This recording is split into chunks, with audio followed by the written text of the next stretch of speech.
I'm just heading in here to a semi-local pit, not too far out of town, where I've got a permit to do some target shooting. Here where I live in Newfoundland, even with what we call non-restricted firearms, which is long rifles, basically, long rifles and shotguns, you still need a permit. You can't just go out and target practice or whatnot. You need what's called a permit to transport. So you just have to get one. It doesn't cost anything. You just have to go to the trouble of getting it from your firearms or your wildlife office. So I usually get a permit for multiple firearms. I only have the Mossberg 500 today. That's all I felt like shooting.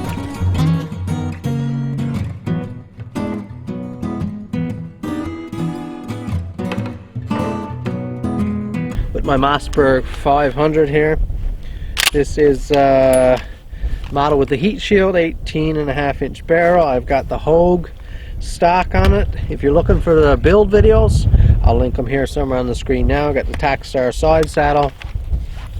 This is just overall a lovely gun. I've had a bit of practice with it. Still having a little bit of a tough time getting used to that stock, but we'll keep putting in the work and we'll get there. I wanted to show you a target setup that I have built.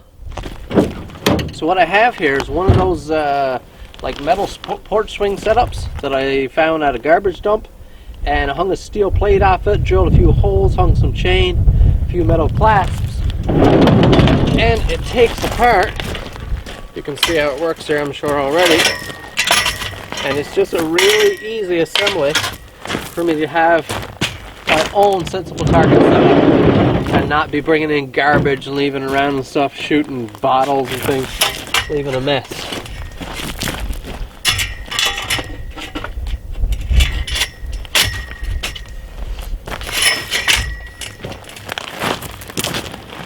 So you can see it works pretty neat here. It's got a bit of swing to it, which is nice for shotgun. It's got 3/8 of an inch steel plate, although it's not the AR 500 plate. So when I shoot at it with like my 308, you see those holes there? They just pass clean through. Got some chain and hooks here, but it's a very weighty plate. So when you hit it with like birdshot or target load, like I'm hitting it with, it doesn't move too much. You get a good feedback, but it does give a nice swing, as you'll see in a minute. So this is the overmolded stock, so it's got that texturized grip, and it's actually pretty cold here this evening, so that's a real nice warm feeling. I haven't replaced the forward end yet, which I intend to with the overmolded as well, but it seems to be always out of stock for some reason. Just got the stock bead sight on there. I'm just going to be using some Challenger here now. This is 7.5, 1 ounce shot, and I'm shooting 2 3/4 shells. Now, interesting thing you probably didn't know about here in Newfoundland is that the gun has to be plugged at 2 in the tube, 1 in the chamber. You can only have 3 shots total in the gun, so that's a little bit sucky, but it just means you have to practice reloading a little more if you're into that sort of tactical, quick shooting, run and gun type, which I'm trying to get into a little bit. That's also why I have the side saddle mounted, of course, because if you can only have 3 shots in the gun, you need to be set up with a side saddle, really. So with a whole bunch of practice now, what I've come up with is 1 shot above, 2 shots below, and this is exactly how I orientate them in the gun when I have time to set it up like this, and then 1 back above. Now here's the reason for that. I have the shells kind of funky here in the saddle because this saddle is still new, so it's really tight. So I have the shells hanging halfway out, or just flush with the bottom side of the shell, so I can get a good grab on them. Now I have them orientated like this because when I take that shot and my pump opens up like that, first you need to grab a shot to throw in the chamber here. There's another shot in there, so just imagine I throw that in the chamber and you close the pump. Now I can't really load.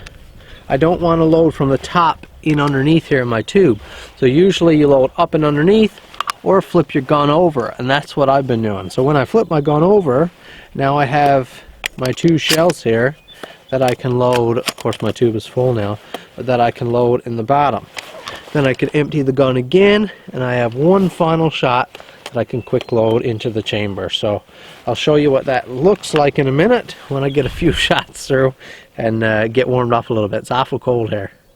So before I make that first shot, I just got to remind myself to keep that shoulder forward. I bought that short stock partly because I have short arms, but also a short stock lets you get your body weight in behind the gun, so the stock sits in here on your chest instead of out here on your shoulder.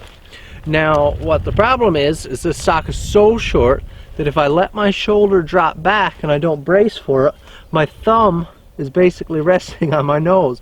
So when that gun fires, I get hit right in the bridge of the nose every time, and it gives me a brutal whop. It really brings tears to my eyes a couple times. I've got to make sure to really keep my shoulder behind that gun. We've got one in the chamber there now.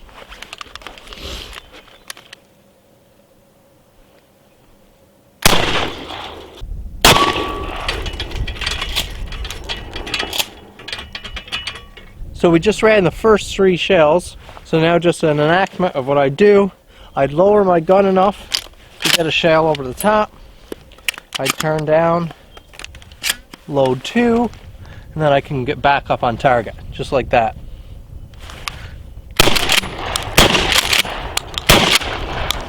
Okay, this time I've got 1 in the chamber, which I'm going to fire, hopefully leave an open pump, and then I'm going to load 3 shells and fire the 3. So we'll see. I'll try to go full speed. So this is my first full speed reload of today.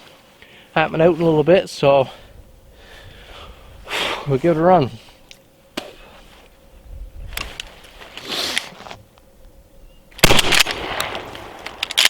I forgot that pump.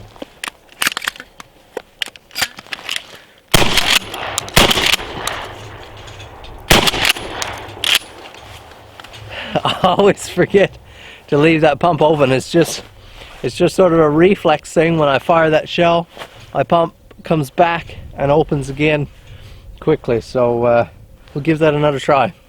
So before we try that once more, I'll mention you're probably wondering why that third shot takes so long. It's because the target's swinging so much after the second shot. I can hammer the first 2 right on target pretty quick after each other, but after the 2 shots, the target is really swinging and it's hard to hit, so it takes me a second to find that target right in the right place when it's on its downswing where I can catch it.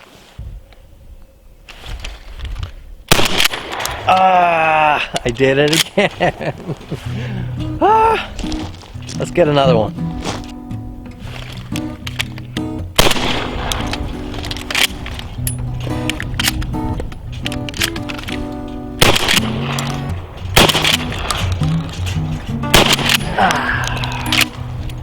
So just to try to hammer that down, we'll do 1 shot reload. So I've got 1 in the chamber I'm going to fire, and then I've got 1 in the saddle, as you can see here.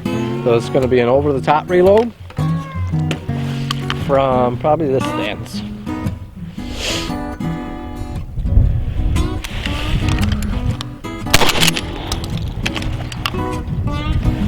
So I'm just going to try a couple 1-to-1 drills just to try to get down, leaving that pump open.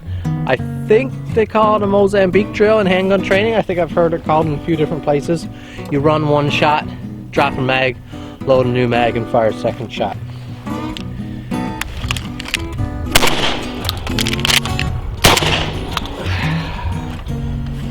I think that'll definitely help me practice keeping that pump open. I just think I need to be really adamant about it.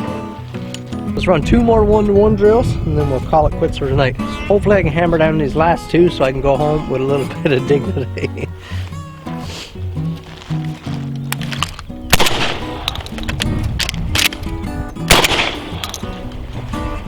Okay, that was a nice positive.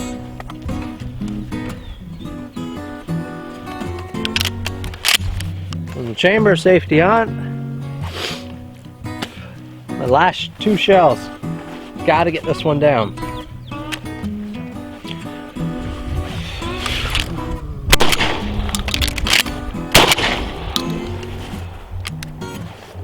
Okay, I'm happy with that for tonight.